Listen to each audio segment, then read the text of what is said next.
महाराज ने उस समय से एक मन में ठान ली थी कि भैया ये गलत है हमारे साथ, क्योंकि वो नाबालिग थे। जब वो बालिग अवस्था में आए, फिर उनकी पढ़ाई बाहर हुई, विदेश में हुई।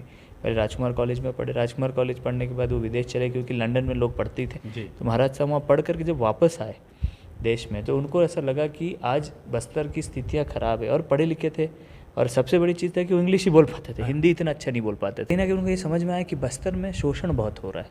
ठीक बात। शोषण कैसे हो रहा है? क्योंकि ब्रिटिशर्स थे जी, उनकी कॉलोनीज थी, बट महाराज ने बोला कि जब मेरा रूल है तो कॉलोनीज कैसे बन सकती? तो उन्होंने विरोध करना चालू किया था इंटरनली, क्योंकि वो नाबालिग थे तो इतना कुछ कर भी नहीं सकते थे।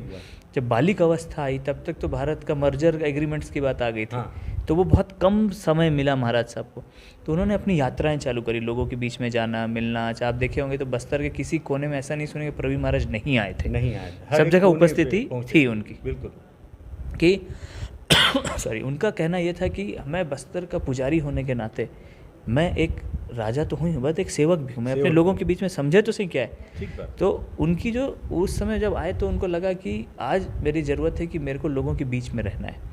तो उन्होंने सबसे पहले विधायक की चुनाव लड़े जी, आपको ध्यान 53 में शायद, हाँ, जो सबसे पहला चुनाव उसमें लड़े, और उस समय राष्ट्रीय कांग्रेस के अध्यक्ष भी थे संपूर्ण बस्तर के, जो आज संभाग हो गया।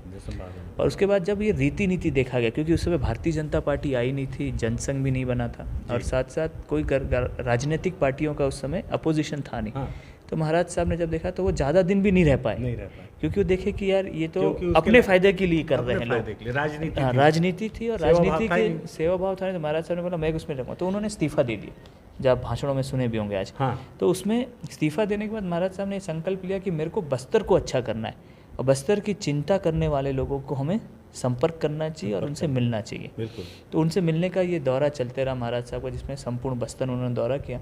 दौरा करने के बाद बहुत सारी ऐसी सभाएं हुई महाराज साहब, जिसमें कि उन्होंने ये संकल्प लिया कि मैं बस्तर के साथ, आपके साथ जल जंगल जमीन की लड़ाई लड़ूंगा। अच्छा, जल जंगल जमीन की लड़ाई, जंगल जमीन की लड़ाई प्रवीण महाराज ने शुरुआत की थी कि हम ऐसे लोगों को नहीं आना चाहिए कि बाहर के इन्फ्रेंटेटर्स हैं, मतलब अंग्रेज हो गए, और जो बाहर के लोग आकर के यहाँ का शोषण कर रहे थे एज अ शासक, ऐसे शासक, उनका हम विरोध करेंगे। और उसको आप रिलेट कर सकते हैं मैं क्या कहना चाह रहा हूँ। तो वो जो था जल जंगल जमीन की लड़ाई आज दिन तक यथावत चल रही है।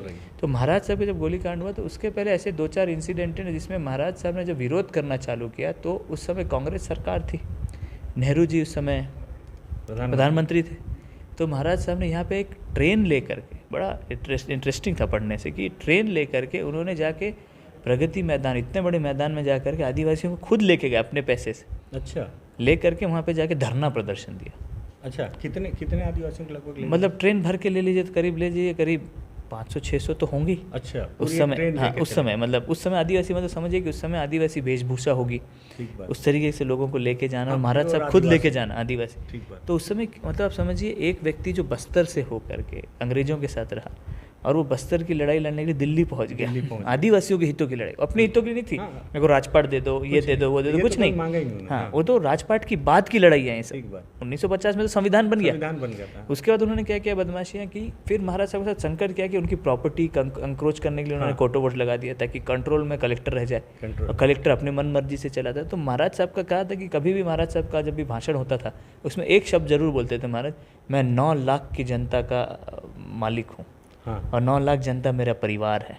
तो उस समय 9 लाख जनता थी महाराज साहब के पास, जो उनके साथ खड़ी रहती थी। और उस समय बहुत सारे ऐसे संदर्भ आते हैं जिसमें जल जंगल ज़मीन की लड़ाई। एक बार क्या हुआ था कि जैसा धान की प्रॉब्लम आ गई थी, तो उसमें बहुत सारा टैक्सेशन लगा दी थी कांग्रेस सरकार ने। अच्छा। तो महाराज साहब ने उसका भी विरोध किया था बहुत बड़े तरीके से, और उसका भी विरोध होने के बाद बस्तर में उनको बोला गया कि वो गवर्नमेंट के अगेंस्ट विद्रोह उठाने का कोशिश कर रहे हैं, ये फैलाया गया था। ये सेकेंड इशू था।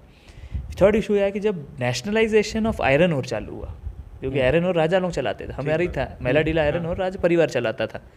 हम लोगों ने जापान से ट्रीटी करी थी। अगर आप जापान का ट्रीटी पढ़ेंगे तो उसमें सबसे पहले बस्तर रियासत का नाम है। अच्छा। तो जब किया था तो महाराज साहब का कहना था उसको कॉरपोरेशंस बनाए जाए, मेरे को प्रॉब्लम नहीं है, मगर अगर हम प्रजातांत्रिक व्यवस्था में रह रहे हैं, डेमोक्रेसी में रह रहे हैं, तो पब्लिक का राइट होना चाहिए उस फंड्स के ऊपर जो रॉयल्टी आती है, उसको कमीशन बना करके हम लोगों के बीच में डालें, ताकि हर गांव उसका ओनर हो जाए, उसको फायदा। और अगर 1000 गांव है, अगर सोचिए 1000 गांव में अगर हम 10 करोड़ रुपए खर्च कर रहे हैं, तो गांव का कैसा विकास होगा? बहुत बड़ा विकास, मतलब चारों तरफ विकास होगा।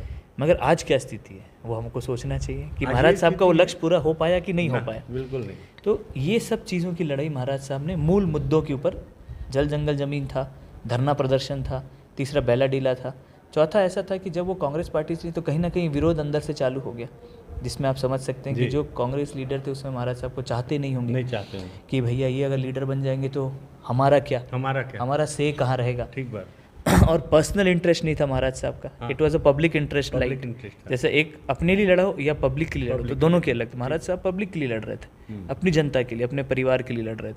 और परिवार मतलब अपना नहीं, पूरा 9 बस्तर लाख। हाँ, पूरा 9 लाख परिवार के लिए लड़ रहे थे।